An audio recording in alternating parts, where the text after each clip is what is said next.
So the other day, I was at this coffee shop that has a nice little outdoor area for kids to play in, and I was with my baby. And this woman, this older woman, she was probably in her 60s or 70s, approached us and was making conversation. And I was telling her how I had the best baby and how she's perfect for me and not without challenges, of course. And as we were talking, my little one started asking for water, and so I handed her the water. And just as a side note, if you're not a parent, I know and I remember that parenting content didn't really resonate with me. But I ask you to stick around anyway, because I like to observe the outside world, as you know, and make demonstrations of observations and case study examples to get at deeper points of humanity and how to reality shift and where things go wrong. So we're going to take it below the surface, but it might take me a moment. So as my baby asked for water, I gave her the water and continued talking to the woman. And my baby immediately was like, "No, all done." And so I took it back. And then after I took it back, my baby was like, "More water." Very demanding, as she can be, which I don't mind most of the time. I'd say like 99% of the time. And so we did this little dance back and forth a couple more times. And I saw it as her exercising her voice and her power. And so I was happy to do this exchange. And I said to the woman, I said, "She's exercising her power." But as I was saying that, the woman said something interesting to me that kind of took me aback. She said, "Everything's a game." And the way she said it was more neutral, more almost filling the space. You know how people will fill the air with observations, and especially when you don't know somebody, this is what small talk is. It's just literally just talking about the things that you see and observe, very surface level. And it's really fascinating how adults can have entire conversations like this. And it's totally content to them. It's comfortable, it's familiar. So the next part, I'm going to extrapolate more meaning than she actually inserted. I don't have any information about this woman, and so I want to make that very clear. But what struck me as interesting is that I've noticed this pattern, especially when it has come to observations about kids. And it's very revealing of how people see reality. And then because it's kids, it's how they impose and shape reality.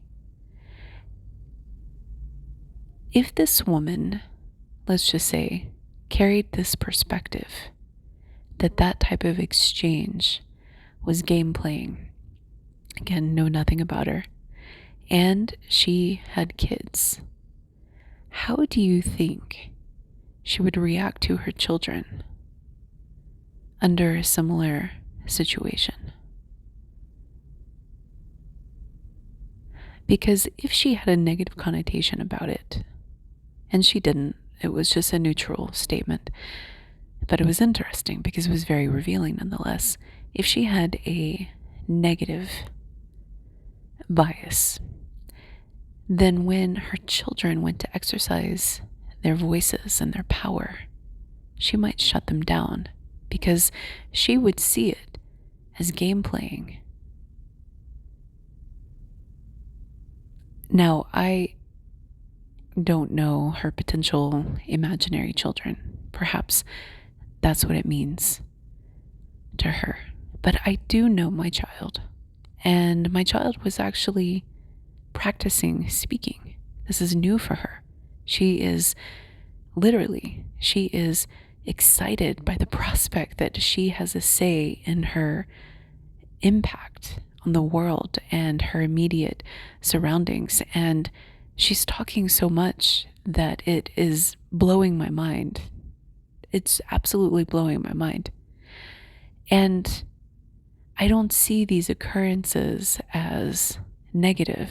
I see them as positive because we manifest reality through our voice, through our actions, and through our determination and our willpower. And so I see this as that very important early developmental milestone. What's interesting is that several months ago, I was communicating with somebody about how my daughter was mimicking me. And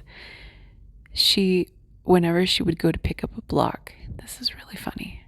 It still cracks me up. Whenever she would go to pick up a block, before she could even talk, she would say, "Ooh," and she would groan because I, as a single mother, am doing all the heavy lifting, literally. And so apparently I have been groaning at times and picking things up or whatever that is. Oh, it's so wonderful to be human. It's so adorable. And this rubbed off on my little one. And I was telling somebody this and laughing about it. And they said, "Oh, she's mocking you." And I was like, "What?" In my perceptual experience, she wasn't mocking. She's a bit too young to be mocking, actually. But in this person's experience, that's what they saw. Now imagine that person with their children. And mimicry and imitation is actually also a very important milestone. In the moment, I laughed it off. I thought more deeply about it afterwards. But in the moment, I was like, yeah. And then I was like, that's really interesting. And so now imagine that person becomes a parent and then perceives an infant who can't talk yet as mocking. Now, if they have any negative connotation towards mocking, if there's any sort of wound related to it, and I'm not saying that there is, because the way that they said this was kind of in a joking manner. So again, we're putting some hypothetical meaning that may not be there. But if there was any sort of negative association with it, then how would they raise their child and respond to their child if they perceived that their child was mocking them? And if that roused any sort of rejection wound. Now, some of you need to go through reparenting and need to redefine your relationship based on some of these early childhood experiences that you've had. And this is where the root of compassion and understanding comes in. Because now we have two examples that if we think about, and not everybody has had difficult childhoods, not everybody needs reparenting, but there are a lot of adults that make it very far into their lives still with parental wounds. I would say 9 out of 10 of my clients, 90% of the people that I work with, and know and have friendships with from all ages, all the way up into the 80s, still have parental wounds. And very often when we have these wounds, we have a hard time putting ourselves in other people's positions. But now we are viewing things from a different perspective. Because in these two examples, what we see is a projection of a frame of reference that made sense to them, but did not make sense to me or to my child. And this is exactly what happens when people shape reality. And especially when it goes wrong. And especially when there is still shadow work. Because what happens is there's somebody that holds a belief system or a way of seeing the world that they impose through their speech, through their behavior, through their energy. And let's take the mocking one, for example, and let's make up a fictitious example.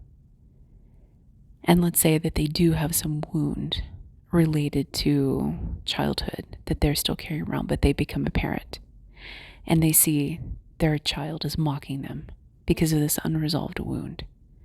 So then what happens is that they attack the child. They forcefully shut down any playfulness or banter or whatever it is, right? Or they ridicule, or they sideswipe, or they're passive aggressive. There's many ways that this can happen. But from the child's perspective, they don't understand what's going on. They feel blindsided.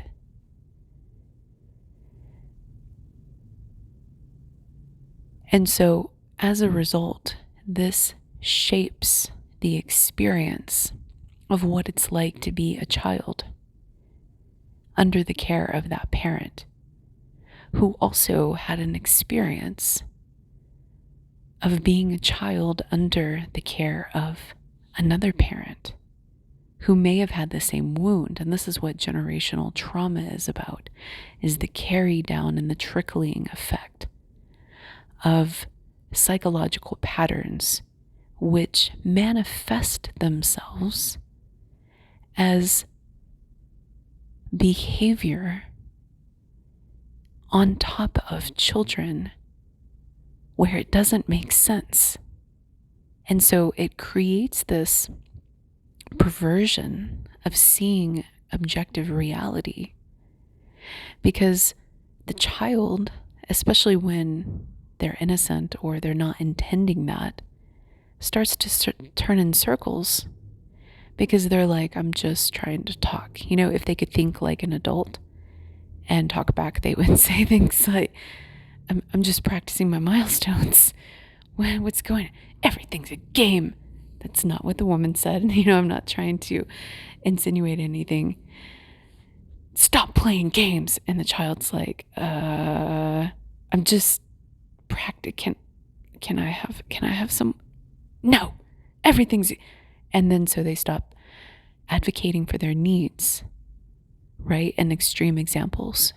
They stop speaking up. They stop asking for things. They become impotent. There are many ways this can play out, but I know adults that have triggers around boundaries and not being able to say no. I knew somebody that would get so triggered if you kept asking if they wanted food. Do you want some food? No, I'm good. And if you asked again and again and again, then it would create this chain reaction inside of them that they would have to suppress. Almost as though they had had food pushed onto them in childhood, that even as, you know, a 40-year-old person, they were still carrying that wound with them. Imagine the other wounds that came in that package and how that would have shaped their world their internal and external world. And so when we talk about reality creation and reality shifting, it's very important to understand where we've been before we try to get where we're going. And this is one of the biggest, I was going to say mistakes, but that's not the right word. This is one of the biggest lessons that I find is really, really important to master before moving on.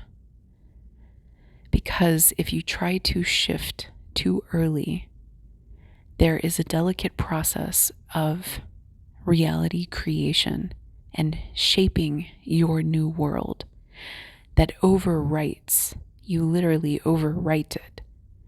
You could be in a new world right at this very moment, and the next action you do actually shifts you back into your old world. And there's a little bit of, this is my understanding of it, and I'm not channeling right now. So this is coming from the synthesis of my experience, and I may have it wrong and I could update it later. But essentially, what seems to happen is that there's this golden opportunity, a window, if you will, for which things are very fluid. And that window doesn't stay open forever. And I don't know why that is. I don't have the manual, and if I did, I wouldn't read it anyway because I like to figure things out. But something happens in the crystallization process to where there's a finite, seemingly, amount of time for which to embrace and embark on a new reality layer, hitch into a new lifeline, shift into a different fractal, change swimming lanes, or jump out of the pool entirely. There's many ways we can talk about it. And then you get locked in. And when you are recreating and shaping reality the same way that you've always done before, unconscious, I'm not saying that you're unconscious, but with some modalities of your cognition on autopilot, what happens is that you take this template of a new reality, a presentation of it, and you turn it into the old. You actually morph it into the old. And I've been on both sides of this, where I was attracted to somebody who was embarking on a new life path. I was also embarking on a new life path. And they were still fresh. I was semi-fresh. I was a little more seasoned than they were, but not by a lot. But they were like fresh out, left their home country, gave up their belongings, gave up their old life, cut ties with a lot of people, not everybody, but a lot of people, and were embarking on a new life with the intent of fully becoming who they were meant to become. And similarly, I had a similar type of journey, although my details were different and my stage was different. And we had a soul connection, and so we resonated. And it felt good to spend time with them. But what I observed is that there was still the vacillation effect at play. And so the way that they would behave towards me was very reminiscent of how they would have behaved in the past. And kind of like the first woman that I talked about, it was like, everything's a game. And sometimes they would say things to me that didn't make sense to me. Like the way that they saw my persona, the way they saw my actions was so totally off base. And so they would start to accuse me of some really bizarre things. And they would start to play these games like manipulation and deception and shadow 3D, like old school gaslighting. I was like, okay. They're like, your intuition. Okay. And I'm like, okay. You clearly don't know me. I've already done the intuition test on myself. And yeah, that's a hard earned lesson that I had to fight for. I trust my intuition now. And I believe that you're lying to me. And it turns out they were. But, when people are in their 3D patterns and they're used to the 3D world without like energy and things of that nature, then they use the surface like a shield and also as a weapon sometimes, but definitely as a shield. And they'll be like, oh, your feelings, you have a feeling about this. Okay. Yeah, well, and so it devolved into this really weird place. And then when they got aggressive towards me because I set boundaries and started walking away from them, I don't mean to laugh, but it's just kind of ridiculous. It's like, you're not treating me right. I'm leaving you. And they're like, how dare you? I'm coming after you. And you're like, what? You're not treating me right. We could have just sidestepped this whole thing if you actually treated me right from the beginning, but you didn't. And this is unacceptable. And I'm the villain, So I share this with you to say that this is what happens in extreme cases. I mean, they threatened to kill me and my unborn baby. So it got serious very quickly because of this reality shaping feature. And they took this new life and they drove it away into the ground and went back to their old life, rightfully so, where I genuinely feel that they belong. And the crystallization process continues to deaden them.